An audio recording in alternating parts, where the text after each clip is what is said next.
নামাজের চেয়েও, রোজার চেয়েও, দান খয়রাতের চেয়েও একটা বড় ইবাদত আছে। এটা কি আমি কি তোমাদের বলবো না? সাহাবারা তো অবাক, নামাজের চেয়েও বড় ইবাদত, রোজার চেয়েও বড়, দানের চেয়েও বড়।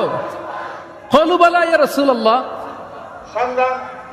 সাহাবারা বললেন অবশ্যই হে নবী, হ্যাঁ আপনি বলেন সেটা কি? বিষ্ণু সাল্লাল্লাহু আলাইহি ওয়াসাল্লাম বললেন ইসলাহু যাতিল বাইন, বিবাদমান দুই গ্রুপকে মাঝখান দিয়ে যে মিলিয়ে দেয়া।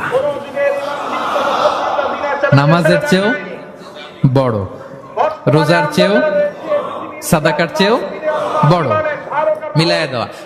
আমরা কোন ইসলাম বিরোধীকে বিনা চ্যালেঞ্জে ছেড়ে দেব না ইনশাআল্লাহ। মুহাম্মদুর রাসূলুল্লাহ সাল্লাল্লাহু আলাইহি ওয়াসাল্লামের পবিত্র সিরাত, তার যে জীবন আদর্শ, তার যে নহজ, তার যে তরিকা, মিনহাজুন